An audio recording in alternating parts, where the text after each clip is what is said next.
ಅದೇ ಕಲಬುರಗಿ ಒಳಗೆ ಶರಣರ ಮನೆ ಮುಂದೆ ಕುತ್ಕೊಂಡ ಒಂದು 4 ಮಂದಿ ಮಾತಾಡ್ತಿದ್ರಂತ. ನಮ್ಮ ಮಂದಿ 4 ಮಂದಿ ಇದ್ರಂದ್ರೆ ಚಲೋದು ಮಾತಾಡ್ತೀವಿ, ಕೆಟ್ಟದ್ದು ಮಾತಾಡ್ತೀವಿ. ಇಲ್ಲ ಮನೆ ಒಂದು ಹೋಗಿ 2 ಮಾಡೋದು ಮಾತಾಡ್ತೀವಿ ನಾವು. ಅದರಲ್ಲಿ ಮಾತುಗಳು ಹೆಂಗಿರಬೇಕು ಅಂದ್ರೆ, ಮಾತೆಂಬುದು ಜ್ಯೋತಿರ್ಲಿಂಗ ಅಂದರು ನಮ್ಮ ಶರಣರು. ಬಸವಣ್ಣವರು ನುಡಿದರೆ ಮುತ್ತಿನ ಹಾರದಂತಿರಬೇಕು ಅಂದರು. ಅದಕ್ಕೆ ಇಲ್ಲಿ 4 ಮಂದಿ ಕೂಡಿ ಶರಣರ ಬಗ್ಗೆ ಒಳ್ಳೆ ಮಾತಾಡೋರು ಇಬ್ಬರಾಗ್ಯಾರ, ಶರಣರ ಬಗ್ಗೆ ಕೆಟ್ಟ ಮಾತಾಡೋರು ಇಬ್ಬರು ಅದಾರ. ಇದು ಜಗತ್ತು ಹುಟ್ಟಿಂದ ಇವ್ರು ಅದಾರೆ. ಬಸವಣ್ಣಗ ಕೊಂಡಿ ಮನ್ಸಣ ಇದ್ದಿದ್ದಿಲ್ಲೇನು? ಹ್ಯಾಂಗಿದ್ರೂ ಜನ ಒಂದು ಅನವರಾರಿ. ಯಾರಿಗೆ ಬಿಟ್ಟಾರಂತೀರಿ? ಈ ಜಗತ್ತಿನೊಳಗೆ ಯಾರಿಗೆ ಬಿಟ್ಟಾರ? ಬಿಸಿಲು ಭಾಳ ಆಯಿತು ಅಂದ್ರೆ ಬಿಸಿಲಿಗೆ ಬೈತೀವಿ, ಚಳಿ ಭಾಳ ಆದ್ರೆ ಚಳಿಗೆ ಬೈತೀವಿ, ಮಳೆ ಭಾಳ ಆದ್ರೆ ಮಳೆಗೆ ಬೈತೀವಿ. ಮತ್ತು ಯಾವುದಕ್ಕೆ ಚಲೋ ಅನ್ನೋದಂತ ನಾವೆಲ್ಲ ಏನಾಗೀವಿ ಅಂದ್ರೆ ಬರೀ ಆಡೋದ ನಿಂದೆಯ ಮಾತುಗಳನ್ನು ಆಡೋದು ಕಲ್ತಿ. ಅದಕ್ಕೆ ಶರಣರು ಹೇಳಿದಾರ, ನಿಂದಿಸುವನೊಬ್ಬ ಸ್ತುತಿಸುವನೊಬ್ಬ, ಇವರಿಬ್ಬರು ನಮ್ಮ ಶಿವಯೋಗಿಯ ಪರಮ ಬಂಧುಗಳಯ್ಯ. ಪಾಪವನೊಬ್ಬ ಕೊಂಬ ಪುಣ್ಯವನೊಬ್ಬ ಕೊಂಬ, ಕೂಡಲ ಸಂಗನ ಶರಣರು ನಿತ್ಯ ಮುಕ್ತರು, ನಿತ್ಯ ಮುಕ್ತರು.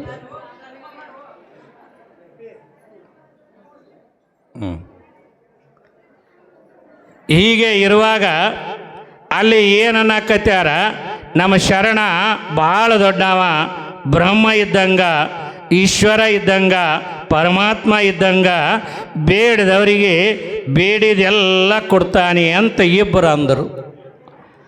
ಅದ್ರಾಗ ಒಂದು ಇಬ್ಬರು ಅಂದ್ರಂತ, ಶರಣ ಏನು ಆಟ ದೊಡ್ಡವೇನು, ಬೇಡದವರಿಗೆ ಬೇಡಿದ ಕೊಡ್ತಾನ ಅಂತ ಹೇಳ್ತಿಯಲ್ಲ, ಅದು ಹೆಂಗೆ ಕೊಡ್ತಾನ ಅಂತ ಇವ ಅಂದ.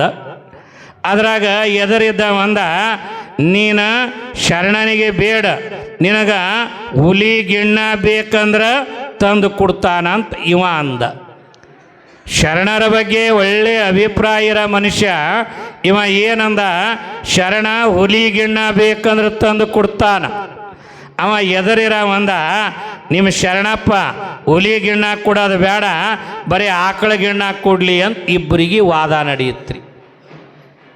ಯಾವಾಗ ಹಿಂಗೆ ವಾದ ಮಾಡಿದಾರ, ಅವರು ವಾದ ಮಾಡಿ ಗುಡಿಯಾಗ ಬಂದ್ರಿ. ಶರಣ ನೋಡೋಣ ಹ್ಯಾಂಗ ಬೇಡದವರಿಗೆ ಬೇಡಿದ ಕೊಡ್ತಾನೆ, ನೋಡೋಣ ಪರೀಕ್ಷೆ ಮಾಡೋಣ ಅಂತ ಹೇಳಿ ಏನು ಇಬ್ಬರು ಪರ ಇದ್ರೆ, ಇಬ್ಬರು ವಿರೋಧ ಇದ್ರೆ, ಹುಲಿ ಗಿಣ್ಣ ಅಂತ ಇವ್ರಂದ್ರೆ ಹುಲಿ ಗಿಣ್ಣ ಬೇಡ, ಬರೀ ಆಕಳ ಗಿಣ್ಣ ಕೊಟ್ಟರು ಸಾಕು. ಒಂದಿಟ್ಟು ಪರ ವಿರೋಧದ ನಡುವೆ ಆ 4 ಮಂದಿ ಶರಣರ ಪೌಳ್ಯಾಗ ದಾಸೋಹದ ಮನ್ಯಾಗ ಬಂದರು. ನಿಮ್ಮ ಶರಣ ಬೇಡಿದವರಿಗೆ ಬೇಡಿದ ಕೊಟ್ಟಾನಂತಿದೆ, ಹುಲಿ ಗಿಣ್ಣ ಬೇಡ, ಬರೀ ಆಕಳ ಗಿಣ್ಣ ಕೊಡಲಿ ಅಂತ ಏನು ವಾದ ಮಾಡಿದ್ದ. ಇವರೇನು ಹಿಂಗೆ ದಾಸೋಹದ ಮನ್ಯಾಗ ಬರೋದಕ್ಕೆ ಅಲ್ಲಿ ಒಬ್ಬ ಗೌಳಿಗೆರವ ಅವತ್ತ ಈದಿರುವ ಎಮ್ಮಿನ ಕರನ ಹೆಗಲ ಮ್ಯಾಲೆ ಹೊತ್ಕೊಂಡು ಅವ ದಾಸೋಹದ ಮನ್ಯಾಗ ಬಂದ. ಅವತ್ತ ಈದಿದ ಎಮ್ಮೆಯ ಹಾಲನ್ನು ಹಿಂಡಿ ಇವು ದಾಸೋಹದೊಳಗೆ ಗಿಣ್ಣ ಮಾಡ್ರಿ ಅಂತ ಕೊಟ್ಟನಂತ. ನಾನು ಹೇಳೋ ಮಾತಂದ್ರೆ, ಯಾರು ಏನು ಬಯಸ್ಯಾರ ಅವರವರ ಬಯಕೆಗಳಂತೆ ಕೊಟ್ಟಾನ ಶರಣ. ಇಲ್ಲಿ ಸುರ್ಪುರದೊಳಗೆ ಮಹಾರಾಜ ಇದ್ದ. ಆ ಸುರ್ಪುರದ ವೆಂಕಟಪ್ಪ ನಾಯಕ, ಆ ಸುರ್ಪುರದ ವೆಂಕಟಪ್ಪ ನಾಯಕ ಏನು ಮಾಡಿದ್ರವಮ್ಮ ಅಂದ್ರೆ, ಶರಣರಿಗೆ ಮುತ್ತಿನ ಸರಗಳನ್ನು ಕೊಟ್ಟ ಸೇವಕರ ಕೈಯಾಗ ಕಳಿಸಿದನಂತ. ಶರಣರಿಗೆ ಒಯ್ದಿದ್ರು ಮುಟ್ಟಿಸ್ರಪ್ಪ ಅಂತ ಕೊಟ್ಟಾನ. ಆ ಸೇವಕರ 100 ಜನ ಆ ಮುತ್ತಿನ ಮಾಲೆಗಳನ್ನು ತಗೊಂಡ ಶರಣರ ಹತ್ತಿರ ಬರಾಗ ಒಂದಿಟ್ಟು ಬ್ಯಾಸಿಗೆ ಬಿಸಿಲ ಬೇವಿನ ಗಿಡದ ಕೆಳಗೆ ಕೂತ ಅವರೊಂದು ಮಾತಾಡಿದ್ರಂತ.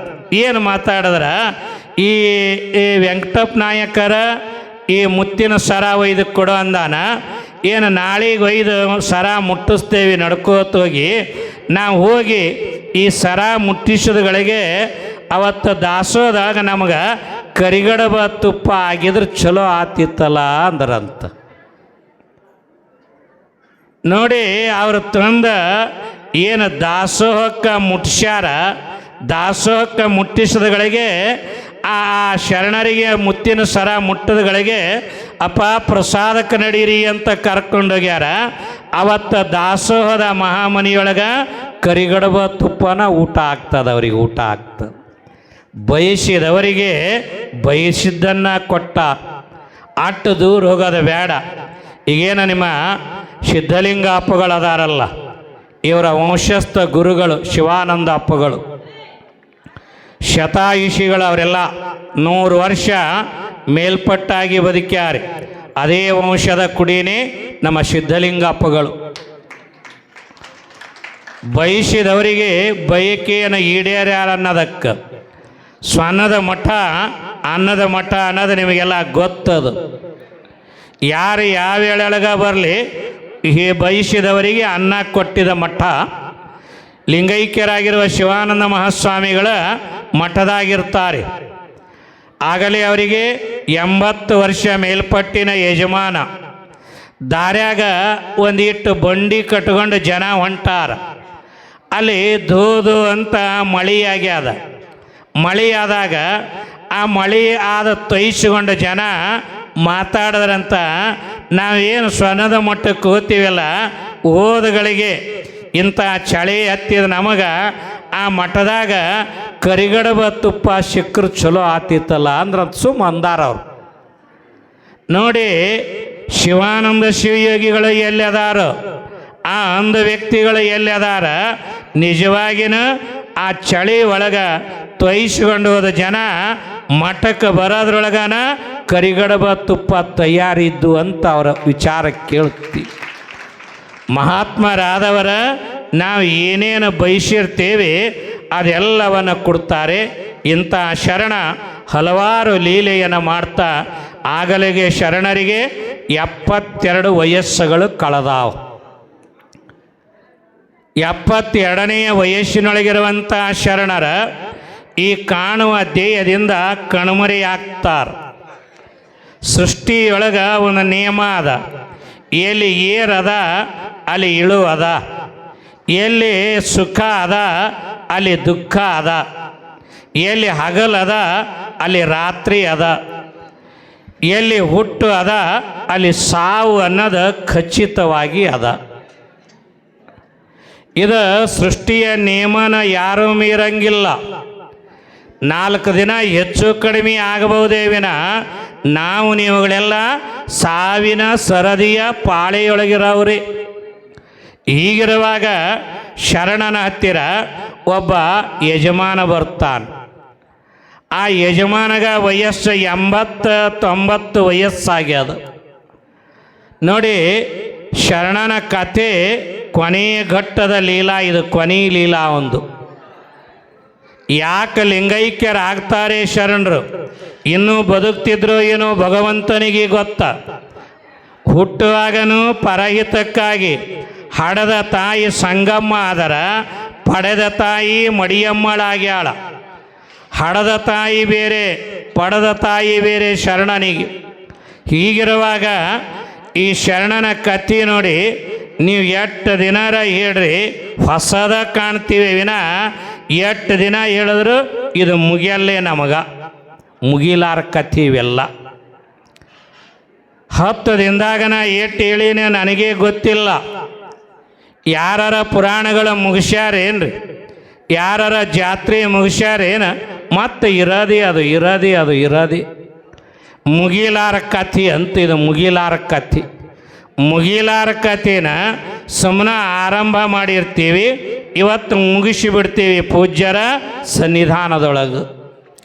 ಮುಗಿಲಾರ ಕತಿ ಅನ್ನೋದಕ್ಕೊಂದು ಉದಾಹರಣೆ ಹೇಳ್ತೀನಿ ನಾನು ನಿಮಗೆ. ಅವ ರಾಜನ ಮಗಳಿಗೆ ಲಗ್ನ ಆಗ್ಬೇಕಂತ ಆಸೆ ಆಗಿತ್ತಂತ. ಆದ್ರೆ ಎಂಥವನು ಲಗ್ನ ಆಗ್ಬೇಕಂದೇಳಕ್ಕೆ ಯಾರು ಸಾಕಾಗಂಗ ಕತಿ ಹೇಳ್ತಾರ ಅವರಿಗೆ ಲಗ್ನ ಆಗ್ತೀನಿ ಅಂದಳಕ್ಕಿ. ಯಾರು ಸಾಕಾಗಂಗ ಕತಿ ಹೇಳಬೇಕು. ರಾಜ ಡಂಗರ ಹಾಕದ, ಅರಮನೆ ಮುಂದೆ ಜನ ಬಂತು. ಯಾಕೆ? ರಾಜನ ಮಗಳಿಗೆ ಸಾಕಾಗಂಗ ಕತಿ ಹೇಳಿದ್ರೆ ಲಗ್ನ ಆಗ್ತಾಳ ಅಂಥೇಳಿ ಅರಮನೆ ಮುಂದೆ ಪಾಳೆ ಹತ್ತು ಜನ, ಪಾಳೆ ಹತ್ತು. ನಾ ಕತಿ ಹೇಳ್ತೀನಿ, ನೀ ಕತಿ ಹೇಳ್ತೀನಿ. ಹೇಳಕ್ಕೆ ಚಾಲು ಮಾಡಿದ್ರು. ಒಬ್ಬ 2 ಹೇಳ್ದ, 5 ಹೇಳ್ದ, 10 ಹೇಳ್ದ, 100 ಹೇಳ್ದ. ದಿನ ಹೋಯ್ತು, 2 ದಿನ ಹೋಯ್ತು, ವಾರೊಪ್ಪತ್ತು ಹೋಯ್ತು, ತಿಂಗಳು ಹೋಯ್ತು. ಯಾರ್ಯಾರು ಬಂದು ಕತಿ ಹೇಳ್ತಾರ ಬರೀ ಹ್ಞೂ ಅನ್ನಕ್ಕೆ ವಿನ ಸಾಕಲಿಲ್ಲ. ಆಕಿ ನೇಮ ಗಟ್ಟಿ ಏನದ, ಯಾರು ಸಾಕಾಗಂಗ ಕತಿ ಹೇಳ್ತಾರ ಅವ್ರಿಗೆ ಲಗ್ನ ಆಗ್ತೀನಿ ಅನ್ನೋದು ಆಕಿದು. 6 ತಿಂಗಳ ಹೋಯ್ತ್ರಿ. ನಾನಾನುವ ಪಂಡಿತರು ನೂರಾರು ಅಲ್ಲ, ಸಾವಿರ ಕತಿ ಹೇಳಿದ್ರೂ ಸಾಕಲಿಲ್ಲ. ಕೊನೆಗೊಂದು 6 ತಿಂಗಳು ಆದಮೇಲೆ ಒಂದು ಎಡವಟ್ಟು ಗಿರಾಕಿ ಬಂತು, ನಾ ಕತಿ ಹೇಳ್ತೀನಿ ಅಂಥದ್ದು. ರಾಜ ಅಂದ, ಎಂತೆಂಥ ಪಂಡಿತರಿಗೆ ಆಗಿಲ್ಲಲೇ, ನೀ ಏನು ಹೇಳ್ತಿ ಅನ್ನೋ, ನನಗೊಂದು ಅವಕಾಶ ಕೊಡ್ರಿ ಮಹಾರಾಜ ಅಂದ. ಆವಾಗ ಮಹಾರಾಜ ಮಗಳ ಕರೆದ, ಇವ ಕಥೆ ಚಾಲು ಮಾಡ್ದ. ಹಿಂಗೊಂದು ಊರಿತ್ತು ಅಂದ. ರಾಜನ ಮಗಳು ಹ್ಞೂ ಅಂದಳು. ಆ ಊರ ಮುಂದೆ ಒಂದು ದೊಡ್ಡ ಗುಡ್ಡ ಅದ ಅಂದ. ರಾಜನ ಮಗಳು ಹ್ಞೂ ಅಂದಳು. ಆ ಗುಡ್ಡದಾಗ ಒಂದು ಕಂಟೆ ಅದ ಅಂದ. ರಾಜನ ಮಗಳು ಹ್ಞೂ ಅಂದಳು. ಆ ಕಂಟೆಯಿಂದ ಒಂದು ಗುಬ್ಬಿ ಬುರ್ರ ಅಂತ ಹಾರ್ತಂದ, ಹ್ಞೂ ಅಂದಳು. ಮತ್ತೊಂದು ಬುರ್ರ ಅಂತಂದ, ಹ್ಞೂ ಅಂದಳು. ಮತ್ತೊಂದು ಬುರ್ರ ಅಂತಂದ, ಹ್ಞೂ ಅಂದಳು. ಇವ ಬುರ್ರ ಬುರ್ರ ಬುರ್ರ ಅನ್ನಕತ್ತಂದು. ಆಕಿ ರಾಜನ ಮಗಳು ಅಂದಳು, ಏ ಹುಚ್ಚ, ಮುಂದಿನ ಕತಿ ಹೇಳು, ಬರೀ ಬುರ್ರ ಬುರ್ರ ಅನ್ನೋ ಕತಿಯಲ್ಲ, ಮುಂದಿಂದು ಹೇಳು ಅಂದಳು. ಅವ ಹೇಳ್ದ, ಈ ಕಂಟ್ಯಾಗ ಲಕ್ಷಾನುಗಟ್ಲೆ ಗುಬ್ಬಿ ಅದಾವ, ಅವ ಮುಗಿಯತನ ನಾ ಬುರ್ರ ಅನ್ನವನಿ ಅಂದವ. ಆಕಿ ಅಂದಳು, ಹಂಗಾದ್ರೆ ಕತಿ ಸಾಕು ಅಂದಳು. ಹಂಗಾದ್ರೆ ಲಗ್ನ ಆಗ ಅಂದವ. ನಾ ಸುಮ್ಮನೆ ನಿಮಗೆ ಯಾಕೆ ಹೇಳಿದೆ ಅಂದ್ರೆ, ಆ ಕಂಟ್ಯಾಗ ಎಷ್ಟು ಗುಬ್ಬಿ ಅದಾವ ಅನ್ನೋದು ಹೆಂಗೆ ಗೊತ್ತಿಲ್ಲ, ಸುಮ್ಮ ಬುರ್ರ ಅನ್ನೋದು ಹೆಂಗೆ ಬುರ್ರ ಅನ್ನೋದು. ಹಂಗೆ ಈ ಪುರಾಣ ಪುಣ್ಯಕಥೆ ಅನ್ನೋದ ಮುಗಿಸೋದಲ್ಲ, ಇವು ಮತ್ತೆ ಮುಂದಿನ ವರ್ಷನೂ ಬುರ್ರ ಅನ್ನೋದೇ ಇದು. ಹಂಗೆ ಇದೇನು ಮುಗ್ದದೇನು ರೀ ಪುರಾಣ? ಸುಮ್ಮ ಕಮಿಟಿಯವರು ನನಗೇನು ಒಡನಾಟಿದ್ದಿಲ್ಲ, ನನಗೆ ತಂದು ಇದ್ರ ಮೇಲೆ ಕುಂದ್ರಿಸೋದವ್ರು ಇವ್ರಿ. ಇದು ಅವ್ರ ಪಾಳೆ ಇತ್ತು. ಅವರೆಲ್ಲ ಮೊದಲು ಪುರಾಣ ಹೇಳಿದ್ರೆ ಇತ್ತಿತ್ತಲಾಗಿ ಕೈ ಬಿಟ್ಟಾರ ಪುರಾಣ ಹೇಳೋದು. ಅವ್ರಂದ್ರೆ, ನಾ ಯಾರ ಗದ್ಲಿ ಮಾಡಿದ್ರಂದ್ರೆ ಸಿಕ್ಕಂಗೆ ನಮ್ಮ ನೆಲೋಗೆಗೆ ಬೈದಾರ ಇವರು. ಮತ್ತಿನ್ನು ಚಿನ್ನಮಳ್ಳ್ಯಾಗ ಒಬ್ಬರು ಬರ್ಲಾರ್ದಂಗೆ ಆಗ್ತದ, ಸುಮ್ಮ ನೀವೇ ಹೋರಿ ಅಂದ್ರೆ ನನಗೆ. ಯಾಕಂದ್ರೆ ನೀ ಎತ್ತಿ ಕಲ್ಲು ಹಾಕಿದ್ರೂ ಸಮಾಧಾನ ಇರ್ತಿದ್ದು ಗೊತ್ತದ ಅವ್ರಿಗೆ. ನನಗೆ ನನ್ನ ಸ್ವಭಾವ ಅದು ಹೆಂಗಿರ್ತದ ಅದರಂಗಾಗಿ ಕಾರ್ಯಕ್ರಮ ಮುಗಿಸ್ತೀನಿ. ನಂದು 20 ವರ್ಷಗಟ್ಟಲೆ ಹೋಗುವ ಊರುಗಳದಾವೆ ನಾನು ಹಣೆ ಬರ್ದಾಗ. ಇವತ್ತು ಕುಳ್ಕುಮಟಿಯಾಗ ಚಾಲು ಆಗಬೇಕಾಗಿತ್ತು. ಒಬ್ಬ ಶಾಸ್ತ್ರಿನ ಕಳಿಸಿ ಇಲ್ಲಿಗೆ ಬಂದೀನಿ. ಆ ಊರೊಳಗೆ ಒಂದು 25 ವರ್ಷ ಆಯ್ತು. ನಾನು ಬಿಟ್ಟೇವಂದರೆ ಪುರಾಣಿ ನಿಲ್ಲುತ್ತಾವ. ಅಂಥ ಊರುಗಳು ನನ್ನ ಸಂಪರ್ಕದಾಗದ. ಯಾಕಂದರೆ ಕೊಟ್ಟರು ಬತ್ತು, ಕೊಡ್ದ ಇದ್ರೆ ಬತ್ತು. ಮತ್ತು ಕೊಟ್ಟರು ಬತ್ತು ನಾಳೆಗೆ ಹಾಗೆ ಕಳಿಸಿರು. ಅಯ್ಯಪ್ಪ, ಒಂದು ಈಟು ನನಗೆ ಸ್ವಭಾವ ಯಾವಾಗಲೂ ತಾಳ್ತಿ. ತಾಳೋದನ್ನು ನನಗೆ ಭಗವಂತ ವರವಾಗಿ ಕೊಟ್ಟಾನ. ಅದಕ್ಕೆ ನಮ್ಮ ಸ್ವಾಮಿಗಳದ್ರಾಗ ನನಗೆ ಹೆಸರಿಟ್ಟಾರ, ಏನು ನೀ ಧರ್ಮಸಿಂಗಿದ್ದಂಗೆ ಅಂತ ಹೆಸರಿಟ್ಟಾರ ಇವರು ನನಗೆ. ಅವ ಎಲ್ಲರಿಗೂ ಹ್ಞೂ ಅನ್ಕೋತ ದಾಟಿ ಬಿಡ್ತಿದ್ದ. ಹಂಗೆ ನಾ ಯಾರಿಗೂ ಏನನ್ನ ಆಡಲ್ಲ. ಆಗಲೇ ಕಮಿಟಿಯವ್ರಿಗೆ ಗೊತ್ತಾಗ್ಯದ, ಮುತ್ತಿಯವರು ಭಾಳ ಸಂಬೈತ್ರದಾರಂತ ಅವರು ಅನ್ನಕತ್ಯಾರ. ಕಾರಣ ಅಂದರೆ ಕಾರ್ಯಮಗೆ ಮುಖ್ಯ ವಿನಃ ಒಳ್ಳೆಯ ಚಿಂತನೆಗಳನ್ನು ಮುಟ್ಟಿಸ್ಬೇಕನ್ನುವ ಭಾವ ಇಟ್ಟುಕೊಂಡಿರ್ತೀವಿ. ಅದನ್ನು ನಾವು ಮುಂದಿಟ್ಟುಕೊಂಡು ಯೋಚನೆಯನ್ನು ಮಾಡ್ತಾಯಿದ್ದೀವಿ. ಅದಕ್ಕೆ ಇಲ್ಲಿ ನೋಡಿ, ಶರಣನ ಹತ್ತಿರ ಒಬ್ಬ ವಯಸ್ಸಾದ 80ನೇ ವಯಸ್ಸಿನ ಯಜಮಾನ ಬರ್ತಾ. ಆಗಲೇ ಶರಣ ಕಣ್ಣಿಲ್ಲದವ್ರಿಗೆ ಕಣ್ಣ, ಕಾಲಿಲ್ಲದವ್ರಿಗೆ ಕಾಲ, ಮಕ್ಕಳಿಲ್ಲದವ್ರಿಗೆ ಮಕ್ಕಳ, ಏನು ಬೇಡ್ಯಾರ ಬೇಡದವರಿಗೆಲ್ಲ ಕೊಟ್ಟಾನ. ನನಗನೂ ಜರ ಹೈರಾಣದ, ನನಗೂ ಜರ ತ್ರಾಸದ, ಶರಣಪ್ಪನ ಹತ್ತಿರ ಹೇಳೋಣ ಅಂತ ಬಂದವ.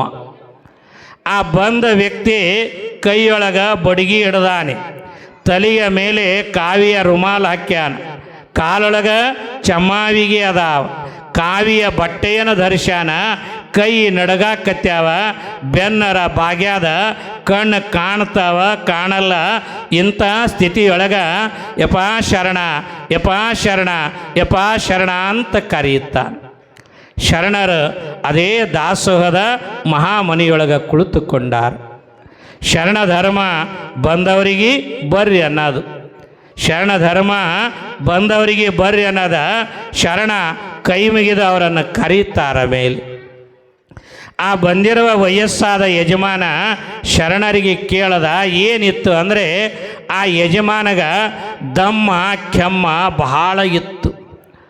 ಮಾತನಾಡಬೇಕು ಅಂದ್ರೆ ದಮ್ಮ, ಮಾತನಾಡಬೇಕಂದ್ರೆ ಕೆಮ್ಮ, ಕಪ ಮಾತಾಡೋಕ್ಕೆ ಬರಲ್ಲಾಗ್ಯದ, ಎದೆಯೊಳಗೆ ಉಬ್ಬುಸು ಬರಾಕತ್ಯಾದ. ಇನ್ನು ಈಗ ಆಗ ಸಾಯುವ ಹಂತದೊಳಗಿರುವ ಆ ಯಜಮಾನ ಬಂದ ಶರಣರಿಗೆ ಕೇಳದ, ಯಪ್ಪ ಈ ದಮ್ಮ ಕಳಿಯಲಿಲ್ಲವ, ಈ ದಮ್ಮ ಕಳಿಯಲಿಲ್ಲ, ಈ ದಮ್ಮ ಇದನ್ನು ಕೊಳ್ಳು, ಇದು ನೀ ಸ್ವೀಕಾರ ಮಾಡು ಅಂದನಂತವ. ಬಾಯಿ ತಪ್ಪಿ ಅಂದಿದ್ದಾನೆ ವಿನ ಬೇಕಂತ ಆತನೇನಲ್ಲಿಲ್ಲ. ಅದನ್ನು ಕಳಿ ಅಂದ್ರೆ ಶರಣ ಏನು ಆಶೀರ್ವಾದ ಮಾಡ್ತಿದ್ದೋ ಗೊತ್ತಿಲ್ಲ. ಆದರೆ ಬಾಯಿ ತಪ್ಪಿ ಇದನ್ನು ಕಳಿ, ಇದನ್ನು ಸ್ವೀಕಾರ ಮಾಡು ಅಂದ. ಶರಣರು ಹಿಂಗೆ ಕೈ ಒಡ್ಡದರ, ಹಿಂಗೆ ಸ್ವೀಕಾರ ಮಾಡಿದರ ಆ ಬಂದವ ಆರಾಮಾದ. ಆ ಕೆಮ್ಮ ದಮ್ಮ ಶರಣರಿಗೆ ಬಂತು. ಶರಣರಿಗೆ ಆ ದಮ್ಮ ಕೆಮ್ಮ ಯಾವಾಗ ಶರಣರಿಗೆ ಬರ್ತದೆ, ಅದೇ ಇದರೊಳಗೆ ಶರಣರ ಲಿಂಗೈಕ್ಯರಾಗುವಂಥ ಕೊನೆಯ ಘಟ್ಟದ ಕಥೆ ಇದು.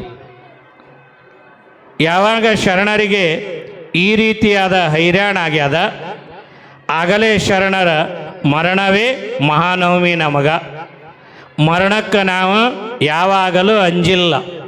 ನಾಳೆ ಬಪ್ಪುದ ನಮಗಿಂದೇ ಬರಲಿ, ಇಂದು ಬಪ್ಪುದ ನಮಗೀಗಲೇ ಬರಲಿ. ಇದಕ್ಕಾರಂಜುವರು, ಇದಕ್ಕಾರೆಳಕುವರ, ಜಾತಸ್ಯ ಮರಣಂ ಧ್ರುವಂ ಅಂತ ಹೇಳ್ಯಾರ. ಹುಟ್ಟಿದ್ದು ಒಂದು ದಿನ ಸಾಯ್ತದ. ಆದರೆ ನಮ್ಮ ಶರಣರ ಮರಣವನ್ನು ಆಹ್ವಾನ ಮಾಡ್ಯಾರ. ಒಮ್ಮೆ ನವಲಗುಂದ ನಾಗಲಿಂಗಪ್ಪಂದ ಆ ಸ್ಮಶಾನಕ್ಕೆ ಒಯ್ಯಾಕತ್ತಿದ್ರಂತ. ಅವ್ರ ದೇಹ ಸ್ಮಶಾನಕ್ಕೆ ಒಯ್ಯುವಾಗ ನಮ್ಮ ಶರಣರ ಮರಣವೇ ಮಹಾನವಮಿ ಅಂತ ಹೇಳ್ತಿ. ಯಾವಾಗ ಆ ನಾಗಲಿಂಗನ ಒಯ್ಯಾಕತ್ಯಾರ, ಹೊಸದಾಗಿ ಲಗ್ನಾಗಿ ಗಂಡನ ಮನೆಗೆ ಹೊಂಟೇಳು ಹೆಣ್ಮಗಳು. ಆ ಹೆಣ್ಮಗಳ ಈ ಶವ ಹೋಗೋದು ನೋಡಿ, ಹೆಣ ಒಯ್ಯೋದು ನೋಡಿ ಆಕೆ ಅಂದಳಂತ, ಇವ ನಾಗಲಿಂಗಪ್ಪ ಇವತ್ತ ಸಾಯ್ಬೇಕಾಗಿತ್ತೇನು, ನಾನು ಎದುರ ಹೋಗ್ಬೇಕೇನು, ಇದು ಅಶುಭ ಆಯ್ತು, ಇವತ್ತ ಸಾಯ್ಬೇಕೆ ಆಗಿತ್ತೇನು ಅಂತ ಬೈದಳಂತ. ಆ ಶಿದಿಗೆ ಮೇಲಿರ ನಾಗಲಿಂಗಗ ಕೀಳುತ್ತು ಕಾಣುತ್ತದ. ಅವ ಅಂದನಂತ, ಇಲ್ಲೇ ಇವತ್ತು ನಾ ಸತ್ತಿದ್ದ ಆ ಹೆಣ್ಮಗಳಿಗೆ ಅಶುಭ ಆಗ್ಯದಂತ, ಹೊಳ್ಳಿ ಮಠಕ್ಕೆ ತೊಗೊಂಡು ನಡ್ರಿ, ನಾಳೆಗೆ ಸಾಯ್ತೀನಿ ಅಂದನಂತ ನಾಗಲಿಂಗಪ್ಪ. ಅಂದರೆ ಮರಣವೇ ಮಹಾನವಮಿ. ಇಂದು ಬಂದ್ರೆ ಏನದ, ನಾಳೆಗೆ ಬಂದ್ರೆ ಏನದ, ಈ ಘಳಿಗ್ಯಾಗ ಈಗ ಬಂದ್ರೆ ಏನದ ಅನ್ನುವ ಭಾವಗಳು ಇರ್ತವೆ. ಅದಕ್ಕೆ ಇಲ್ಲಿ ಶರಣರ ಅದೇ ಒಂದು ದಮ್ಮ ಕೆಮ್ಮಿನೊಳಗೆ ತಮ್ಮ ಲೇಸಾಗಿರುವಂಥ ಬದುಕನ್ನು ಬದುಕಿ ಕೊನೆಯದಾಗಿ ಅಂಗೈಯೊಳಗೆ ಲಿಂಗಮೂರ್ತಿಯನ್ನು ಇಟ್ಟುಕೊಂಡು ಶರಣ ಪರಂಪರೆ ಏನದ ಅಂದರೆ, ಎಲ್ಲರ ಸ್ವಾಮಿಗಳ ಲಿಂಗದೊಳಗಾದ ಮೇಲೆ ಜಂಗಮರಿ ಉಣಿಸ್ತಾರ, ದಾಸೋಹ ನಡೆಯುತ್ತಾರೆ. ಆದರೆ ಶರಣನ ಪರಂಪರೆಯೊಳಗೆ ಏನದ ಅಂದರೆ, ಅವ ಜೀವಂತ ಇರುವಾಗನ ಜಂಗಮರಿಗೆ ಉಣಿಸಿ ಲಿಂಗದೊಳಗೆ ಹಾಕ್ತಾರೆ ಶರಣಪ್ಪನವರು. ಅಂದು ಅವತ್ತ ಇಡೀ ಕಲಬುರಗಿಯ ಮಹಾನಗರಕ್ಕೆ ದಾಸೋಹ ಮಾಡ್ಯಾರ. ನಾನು ಮೊನ್ನೆ ನಿಮಗೆ ಹೇಳಿದೆ, ಎಲ್ಲೆಲ್ಲಿ ಶರಣರ ನಿಜವಾಗಿರುವಂಥ ಆಶ್ರಮಗಳದಾವೆ, ದೇವಸ್ಥಾನಗಳದಾವೆ. ಇವತ್ತಿಗೆ ಆ ಪರಂಪರೆ ಇವತ್ತಿಗೂ ಅಲ್ಲಿ ಅದ. ನಾಳೆ ತೇರಿದ್ರೆ ಇವತ್ತೇ ಅಲ್ಲಿ ಗಣಾರಾಧನೆ ನಡೆಯುತ್ತದೆ. ಎಲ್ಲ ಕಡೆ ತೇರಿನ ದಿನ ಗಣಾರಾಧನೆ ಇದ್ರೆ ಶರಣ ಪರಂಪರೆಯೊಳಗೆ ಹಿಂದಿನ ದಿನವೇ ಗಣಾರಾಧನೆ ನಡೀತದ. ಕಾರಣ ಏನು ಅಂದರೆ ಶರಣ ಲಿಂಗೈಕ್ಯರಾಗುವ ಪೂರ್ವದೊಳಗನೆ ಗಣಾರಾಧನೆಯನ್ನು ಮಾಡಿ ದಾಸೋಹನ ಮಾಡಿ ಎಲ್ಲರಿಗೆ ತೃಪ್ತಿಯನ್ನು ಪಡಿಸಿ ಲಿಂಗೈಕ್ಯರಾಗುವಂಥ ವಿಚಾರಗಳನ್ನು ಕೇಳ್ತೀವಿ. ಲಿಂಗೈಕ್ಯರಾಗುವುದಂದರೆ ಪಂಚಭೂತಗಳೇ ಬಂದಿರುವ ದೇಹ ಮತ್ತು ಪಂಚಭೂತಗಳಲ್ಲಿಯೇ ಲೀನವಾಗೋದಕ್ಕೆ ನಾವು ಲಿಂಗೈಕ್ಯರು ಅಂತ ಕರಿತಾ ಇದ್ದೀವಿ. ಶರಣ ಯಾವಾಗ ಅಂಗೈಯೊಳಗೆ ಲಿಂಗಮೂರ್ತಿಯನ್ನು ಇಟ್ಟುಕೊಂಡ ಆ ಲಿಂಗಯ್ಯನಲ್ಲಿ ಬೇಡಿಕೊಳ್ತಾರೆ. ಮರಣವೇ ಮಹಾನವಮಿ ಅಂತ ಬಸವ ಆ ಶರಣರ ಧ್ಯಾನವನ್ನು ಮಾಡ್ತಾ ಅಂಗೈಯೊಳಗೆ ಲಿಂಗಮೂರ್ತಿಯನ್ನು ಇಟ್ಟುಕೊಂಡು ಏಯ್ ಒಂದು ಕಾಯಿ ಮೇಲೆ ಕರ್ಪೂರ ಹಚ್ಚು, ಕಾಯಿ ಐತಿಲ್ಲ, ಕರ್ಪೂರ ಹಚ್ಚಿ ಬೆಳಗು. ಹಾಲಿನಲ್ಲಿ ಬೆರ್ತಂಗ ಕರ್ಪೂರದಲ್ಲಿ ಬೆರ್ತಂಗ ಈ ದೇಹ ಎಲ್ಲಿಂದ ಬಂದಿದೆ ಅಲ್ಲಿ ಐಕ್ಯವಾಗೋದಕ್ಕೆ ನಾವು ಲಿಂಗೈಕ್ಯರು ಅಂತ ಕರೀತಾ ಇದ್ದೀವಿ. ಅಂತ ಶರಣ ಆ ಯಾವ ದೇಶಮುಖರ ಒಂದು ಜಾಗ ಈಗೇನು ಶರಣರ ಗದ್ದಿಗೆ ಆಗ್ಯದಲ್ಲ, ಆ ಗದ್ದಿಗೆ ಇಲ್ಲಿ ಬೆಳಗು, ಆ ಕಡೆ ಬೆಳಗ್ಗೆ ಅಲ್ಲಿದೆ ಬೆಳಗಿಲ್ಲಿ ಸೌಕಾಸ್ ಕೈ ಕೆಳಗಿರಲ್ದಕ್ಕ. ಅದೇನು ಕಲಬುರಗಿ ಕಳಿಸ್ಬೇಕಂದೇನು ಕೈ ಬೆಳಗು, ಆ ಕಡೆ ಬೆಳಗು, ಸೌಕಾಸ್ ಬಿಡು ಒಡಿಯೋದು ಕಾಯಿ. ಹೀಗೆ ಶರಣರು ಈ ಕಾಣುವ ದೇಹದಿಂದ ಕಲಬುರಗಿಯ ಮಹಾನಗರದ ಆ ಜಾಗೆಯೊಳಗೆ ಲಿಂಗೈಕ್ಯರಾಗ್ತಾರೆ. ಶರಣರು ಯಾವಾಗ ಲಿಂಗದೊಳಗೆ ಆಗ್ಯಾರ ಆ ದೇಹ ಮೆರವಣಿಗೆಯನ್ನು ಮಾಡಿ ಅಲ್ಲಿ ಆ ಶರಣರ ಗದ್ದಿಗೆ ನಿರ್ಮಾಣಗೊಳ್ಳುತ್ತದೆ ಅನ್ನುವಂಥ ಇವತ್ತಿನ ಕಥೆ ಶರಣರದು ಲಿಂಗೈಕ್ಯರಾಗೋ ಕಥೆ ಕೇಳಿವಿ. ಶರಣರ ಗದ್ದಿಗೆ ಮೇಲೆ 2 ಫೋಟೋ ಇರ್ತಾವೆ ನೋಡಿರಿ ನೀವು. ಎಲ್ಲರ ಗದ್ದಿಗೆ ಮೇಲೆ ಒಂದಿದ್ರೆ ಶರಣರ ಗದ್ದಿಗೆ ಇವತ್ತಿಗೆ ನೀವು ಕಲಬುರಗಿಗೆ ಹೋದ್ರೆ 2 ಮೂರ್ತಿಗಳಿರ್ತಾವೆ. ಯಾಕಿರ್ತಾವೆ ಅಂದರೆ ಶರಣ ಯಾರ ಬಂದು ನಮಸ್ಕಾರ ನನಗೆ ಮಾಡಿದ್ರೆ ಅದು ನನಗಲ್ಲ, ನನ್ನ ಗುರುಗಳಾಗಿರುವಂಥ ಕಲಿಕೇರಿಯ ಮರುಳಸಿದ್ಧ ಶಿವಾಚಾರ್ಯರಿಗೆ ಮುಟ್ಲಿ ಅಂಥೇಳಿ ಒಂದು ಗುರುವಿಂದು ಒಂದು ಶಿಷ್ಯನ ಮೂರ್ತಿ ಇರ್ತಾವೆ. ಈ ನಮಸ್ಕಾರ ನನಗಲ್ಲ, ನನ್ನ ಗುರುವಿಗಿರಲಿ ಅಂಥೇಳಿ ಅಲ್ಲಿ ಗುರು ಶಿಷ್ಯರ ಮೂರ್ತಿಯನ್ನು ಕಾಣ್ತಾ ಇದ್ದೀವಿ. ಇಂಥ ಒಂದು ಪರಂಪರೆಯೊಳಗೆ ಶರಣರ ಪುರಾಣವನ್ನು ನಾವು ನೀವೆಲ್ಲ ಇಲ್ಲಿಯವರೆಗೆ ಆಲಿಸಿ ಹಲವಾರು ವಿಚಾರಗಳನ್ನು ಕೇಳಿದ್ದೇವೆ. ಇವತ್ತು ಶರಣರ ಈ ಪುರಾಣ ಮಹಾಮಂಗಲ ಆಗ್ಯದ. ನಾಳೆಯ ದಿನ